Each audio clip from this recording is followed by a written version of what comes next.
Okay, everybody, another beautiful Tuesday morning. The weather's starting to get brighter, but nothing brightens my day quite as much as spending time with these two gentlemen. Matt, Bill, how are we doing this morning? Morning, Ev. We're doing good, Evan. I always love seeing what you're going to say there to kick us off. So that one made me chuckle. Thank you. I'm wearing a little pink today because it's so nice and warm outside. I'm trying to impact our mood and bring some spring into the air in addition to what we're seeing outside. And we're going to talk a little bit today about something you guys may have heard of, COVID. I'm not sure if you guys are impacted or dealing with that at all. And our new normal of COVID, right? And all the things that we're dealing with. And I guess it's important to note that COVID is no longer new. Certainly not new. We just celebrated the 1-year anniversary of 14 days to flatten the curve. How'd that work out for us? And it's certainly not normal, right? How many examples of not normal do we need to prove that one? Because they're plentiful. But what we want to talk today about is our role in this new normal that's been thrust upon us, whatever your role in the organization is. And then probably even more importantly, how do we create our own new normal? And, you know, you think about if you're a leader, an entrepreneur, a CEO, professional service provider, salesperson, sales leader, parent, spouse, whatever it is, we believe that we all have the same job right now. There's one thing all of us need to be doing. What do you think that might be, Matt? Connecting with people. Connecting with people. That's it, right? You know, how do we get through this? We were built for community. We were built to thrive and engage and connect with other people. That's who we are. We were not built to live in isolation. We're just not built for this. Now, some of us are built for this less than others. You thrived a little bit during COVID because you have a lot of introvert in you. Work from home, stay in my PJs. Yeah, not have to see people. Yeah, all those good things Matt loved. Me, brutal. It's brutal because I'm a total extrovert, right?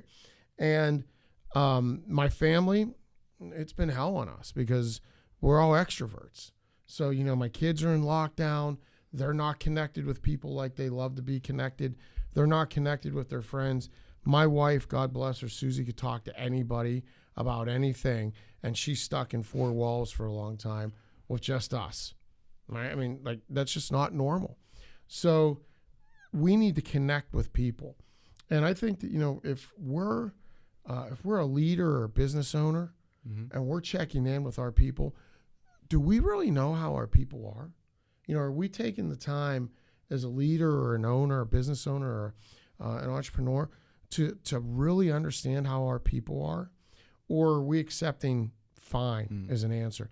You know, because I can't tell you how many people we've talked to and they're like, oh, yeah, you know, I check in with my team. And I said, and what do they tell you when you ask them, how are you? Well, think about this. If you're the leader and you're checking in with your people and you say, hey, how you doing through this? What do you think they're going to tell you? Boy, I'm really struggling. I might start looking for other jobs. This is, Yeah. I don't know how I'm going to make money. I don't know how I'm going to feed my family. I don't know how. It's brutal. It's just brutal for people, right? I mean, I know one of the teams I work with, we were talking about some of the struggles.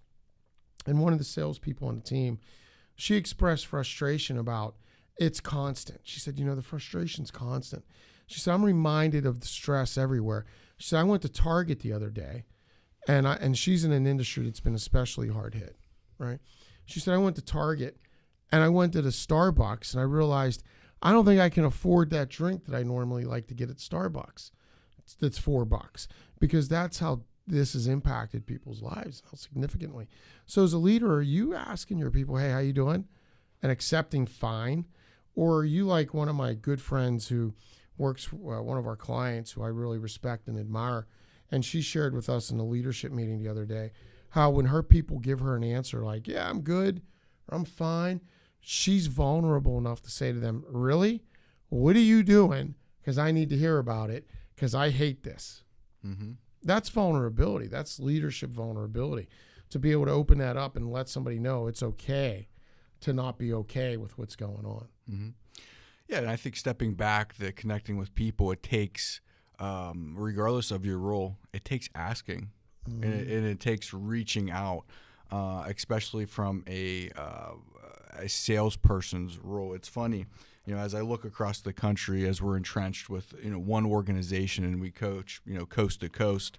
All the people that say, everything's still closed. Oh, nobody wants to talk to me. Nobody's around, are the people that are waiting, saying, I'll do it whenever COVID's gone, or I'll do it in a couple months. The people that are saying, okay, if this is the new normal, even though it's not, whatever we call it, there's no better time to do activity now, or to reach out. We talk a lot about role-based planning, to reach out to our loved one, our weekly goal that might be connecting with someone that we should connect with.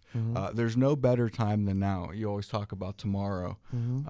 So I won't steal that from you, because I know that's one of your favorites. I just was going to say, as Matt says, how important it is to connect. It's not just business, right? Because we build up ourselves when we pour into that reservoir, right? When we pour into that deposit account of goodness. So is it somebody we need to connect with professionally, personally, whomever? And, Matt talks about salespeople and how they're dealing with this. And are you one of those salespeople that is so scared right now that you're putting the need to sell something above the needs of the other? And every time we're in front of somebody, we have to put the needs of the other first. We have countless examples, like 600 of them, of how you win every time you do the right thing. We always like to say it's never wrong to do the right thing. And if we show up and put our quota, our need for a sale today, because our pipeline's small, in front of the needs of the other, it's not good. When we put the needs of the other, whatever they might be, even if it means telling them now's not the right time to buy from us, right? If you do the right thing, I can't tell you how many times that's going to come back to you in goodness. So it's never wrong to do the right thing. The inverse of that, of course, is? It's never right to do the wrong thing. Which we can be forced or pressured into right now, right? When you have a small pipeline, when everything counts, sometimes we can be tempted to do the wrong thing. And not only do the wrong thing, because that's first and foremost, but I think the other trap right now, small pipeline, salespeople, sales managers squeezing tighter, is trying to speed up the process. Maybe it is a right fit, but we're not hitting quota, and it's the end of March or end of the quarter, and we're speeding up the process. The other thing I wanted to mention was the process doesn't change, maybe a facet of the process, as we talk about, for instance, prospecting. And when it comes to prospecting, we might have a new normal in prospecting. We talk about a diversified approach. Do we know our numbers? Do we know our revenue generating activities? Because pre-COVID and post-COVID, they might need to be at different ratios. A different leg of our diversified prospecting approach might need to be changed. Just speaking of that same industry, it's an industry where drop-ins are acceptable, and drop-ins seem to work. Didn't have much impact, or as much impact, I should say, pre-COVID. Post-COVID, even with all the signs, even with the protocol, even with wearing masks, doing the respectful thing, people are getting in. Salespeople, whether the security or front desk or whoever, want to just see new people, want to just chat, have that inclusion feeling. They're working. So with all that being said, do we know our numbers? Do we know our metrics? And can we constantly gauge and judge that? On the flip side of that, everybody's saying right now, oh, no one's answering the phones. Calling's absolute dead. Everybody's working from home. That might be the case, but we can still learn from that, because we believe that calling has turned a little bit more to branding, marketing. Let's not avoid that. Voicemails and emails go together, but it all comes down, do you know your metrics? Yeah, so two things. I sometimes feel like I'm the color commentary guy, which I love when I get to comment on what Matt's done. And during NCAA season here, it's like I'm fresh. I got all these fresh lines from watching 12 hours of basketball a day now, right? But, Matt talks about how it might be a little easier to get in now Because people are longing for connectedness, right? People are longing for that connectedness with others. It's almost like we're in this together, in this fight against whatever this unseen enemy is. And I think people are longing for others. They're longing for connectedness, and everybody seems to be more empathetic now and more helpful, number one. Number two, when you talk about branding in our calling, branding, what we mean by that is, people might not pick up the phone. You might not have somebody's cell phone number, and you might be calling an office line where somebody's not picking up. But instead of just hanging up, like so many people say, well, I just hang up and I call them back. I say, well, what do you do then? Or I shoot an email. Right. What do you do when you call back? Well, if they don't pick up, I hang up. Like, really? Well, do you think they don't have caller ID? And they say you've called them 12 times today and didn't leave a voicemail? What message does that send? Isn't it better to like say, hey, Matt, it's Bill. Hope you're well. Here's why I'm calling, right? Have a good message that we're leaving that's upbeat, professional, and value-based that does a good job of branding you so that when we do connect and when we have that email that goes out partnered with it, right, that says, here's who we are, here's what we do, here's why I think it's of value to you, they get the voicemail, they see the email. We're building a connection with them over time. So eventually when we do talk to them, they almost feel like they know us. So that's part of creating our new normal. That's why our attitude is so critical and so important is, we have to make sure we're having some impact on our normal, that we're helping create our new normal, and we're not going to take that victim mentality, right? We're not going to suffer from fear over to faith. We have to have faith that we're going to persevere, faith that we're going to come back and be successful again. It's about faith over fear. And if we let our fears drive us, we're going to have answers like nobody's home, nobody's answering, we can't get through, we're waiting for this to be lifted, we're waiting. No, let's go create our own normal. Go impact your business. Go impact your life. Go impact your relationships. We can do this, right? We can have impact on creating our new normal. We think and we see, by the way, you agree with that? Or? I do agree. Okay, Matt agrees. So, we think that things are opening up. We think that things are getting back to normal a little bit. And we have to have that mindset that we can still control some of those things that are getting good. We're seeing people be even more open to in-person meetings. I have a client last week. I work with their sales leadership, and their VP of North America said he was going out to the West Coast. I said, what's going on out there? You visiting family? He said, no, we're going on 4 client meetings. That's incredible. So, there's clients that are opening up and saying, we want this personal meeting. We want this connectedness. I think it's coming back. And real quick, why it's so critical to ask, walk me through your process now that when things might be changing, we have to dig in, what happens next? What does that look like? Is it in person? Is it going to be remote? And, we have to be very proactive because we can't guess. Don't guess. Don't assume whether everybody's in the office, out of the office. We have to get clarity.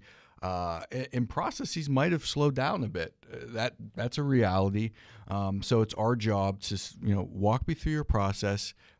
Has the current environment changed anything in your process? Changed anything in decision making? Or Steve, Sally, and Tom that you mentioned that need to be on board with this? Are they remote or are they in the office? When can we catch them? So really digging into that, I think, is important, especially when things start to change a bit and not assuming.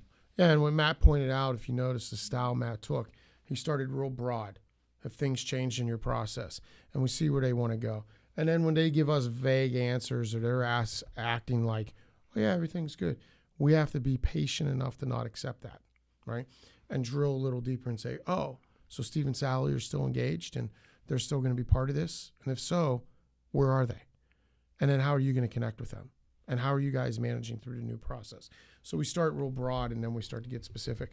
My good friend Rocco Vital, I prefer the old pronunciation of that, Vitali.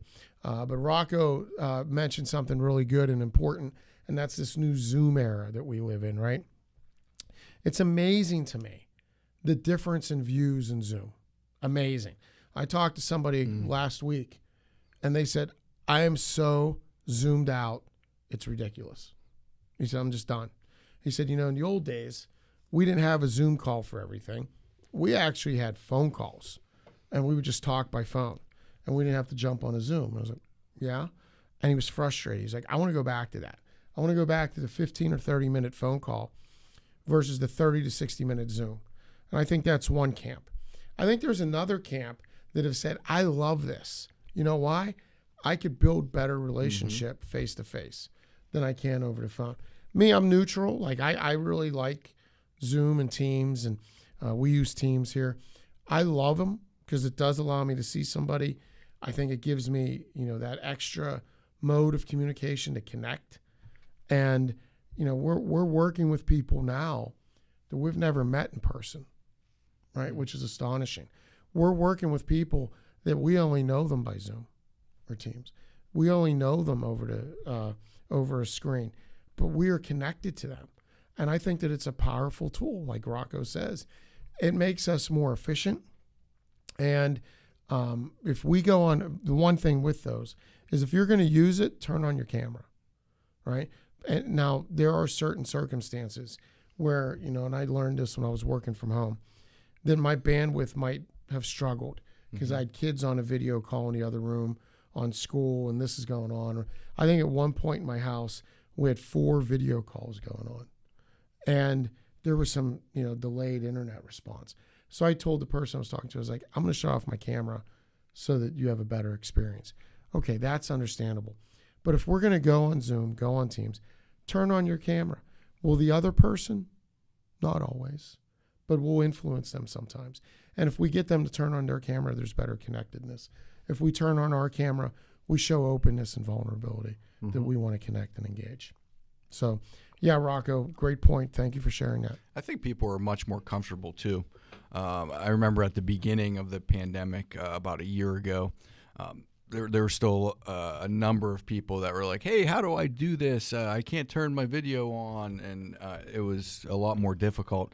Now, I think that is part of the normal, if there is something that's normal. I agree with everything you said. Video is extremely impactful. And just talking about the process, I'd ask to meet in person, and that's your fallback. Yeah. Zoom or video, some type of video. How do you prefer to meet?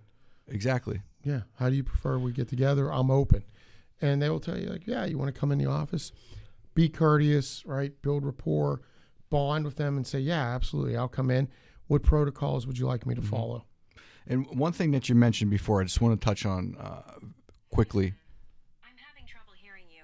Oh. Siri decided to join us on my watch there for a second. Not sure what I said that prompted her response. It was probably going to be something terrible that I said anyway. No, but you mentioned things are good, everything's okay. Do you think during these times someone's going to let you come in if everything's okay, just to make a friend or just to waste time?